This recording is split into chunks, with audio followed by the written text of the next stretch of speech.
বাংলাদেশ জাতীয়তাবাদী মুক্তিযোদ্ধা দল কর্তৃক আয়োজিত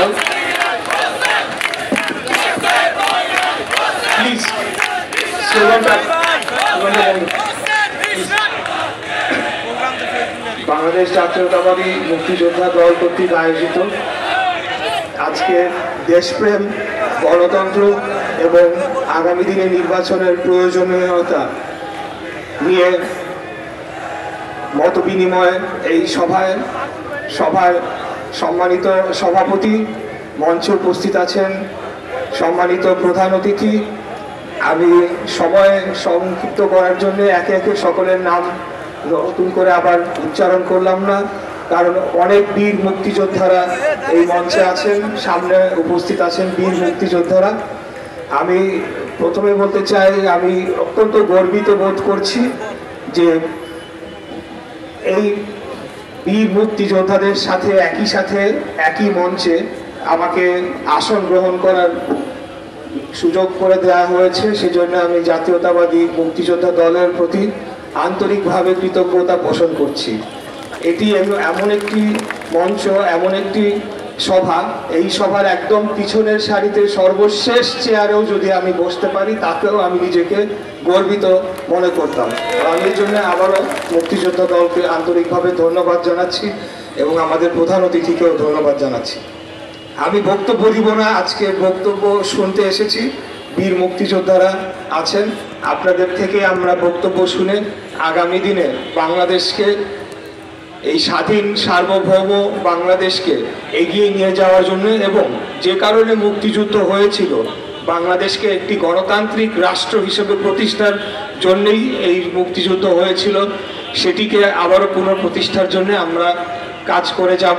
এবং আমাদের নেতা দেশনায়ক জনাব তারেক রহমান মুক্তিযোদ্ধা প্রজন্ম দলের 1 নম্বর সদস্য হিসেবে ওনাকে ঘোষণা করা হয়েছে, সেটার জন্য আমিও গর্বিত বোধ করছি যে আজকে মুক্তিযোদ্ধা প্রজন্ম দলে আমি যোগদান করতে পারছি।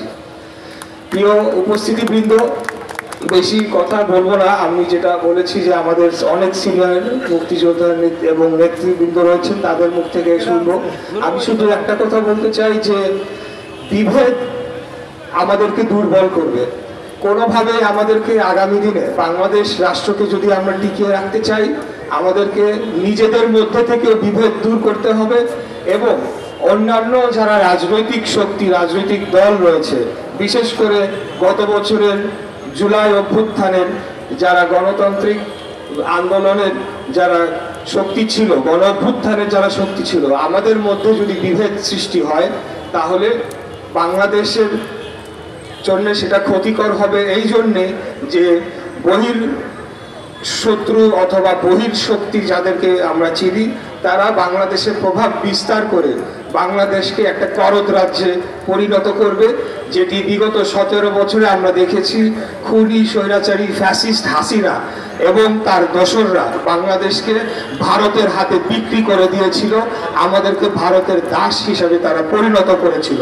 তো আমি আজকে মুক্তিযোদ্ধা প্রজন্ম দলে যোগদান করার মাধ্যমে আমাদের যে সম্মানিত বীর মুক্তিযোদ্ধাদের কাছে প্রতিজ্ঞা করতে চাই যে কোনোদিনও, যতদিন আমরা বেঁচে থাকবো, বাংলাদেশকে আমরা কোনো দেশের দাস হতে আমরা দেব না।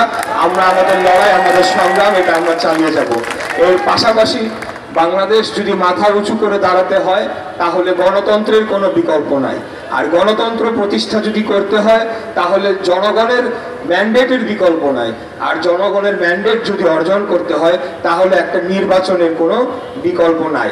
তাই আজকে যারাই নির্বাচনকে পেছানোর ষড়যন্ত্র করছে, পতিত স্বৈরাচার খুনি হাসিনা ভারতে বসে তার গুপ্ত সন্ত্রাসীদেরকে দিয়ে ছোটখাটো সন্ত্রাসী কার্যক্রম চালিয়ে তারা মনে করছে যে নির্বাচনকে পিছিয়ে দিবে অথবা তাদের অস্তিত্বকে টিকিয়ে রাখবে। আমি বলতে চাই যে যদিও বলা হয়ে থাকে আওয়ামী লীগের নেতৃত্বে মুক্তিযুদ্ধ হয়েছিল, কিন্তু এই প্রজন্মের একজন নাগরিক হিসেবে বলতে চাই এই বাংলাদেশে আওয়ামী লীগ নামক যে দলটি রয়েছে সেটি নিঃশেষ হয়ে গিয়েছে, সেটি শেষ হয়ে গিয়েছে। আওয়ামী লীগ নামে কোনো দল, যেটি আমাদের প্রধান অতিথিও ইতিপূর্বে বলেছেন এই নামে বাংলাদেশে রাজনীতি করার অধিকার রাখে না, আমরা রাখতে পারি না।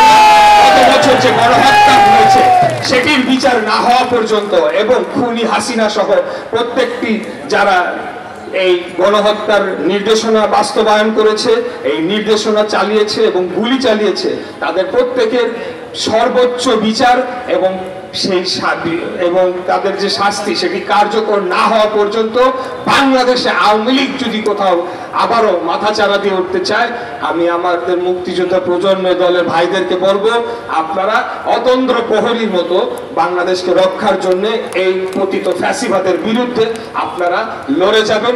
ইনশাল্লাহ আমিও আপনাদের পাশে থাকবো। আর বক্তব্যের পর্যায়ে দীর্ঘায়িত না করে বাংলাদেশের পক্ষে সকলে আমরা একযোগে যাতে কাজ করতে পারি, অতীতের সকল কিছু ভুলে যেতে চাচ্ছি না, আমি বলবো না যে ভুলে যাই, বাট অতীতের সকলে আমরা যে আমাদের মধ্যে যে বিভেদ ছিল, আজকে যেই রাজনৈতিক দল ৭১ চায় নাই, যারা বাংলাদেশ চায় নাই, তারাও কিন্তু মেনে নিয়েছে যে বাংলাদেশ রাষ্ট্র এবং ৭১-এর যে মুক্তিযুদ্ধ ছিল সেটিকে তারা মানতে বাধ্য হয়েছে।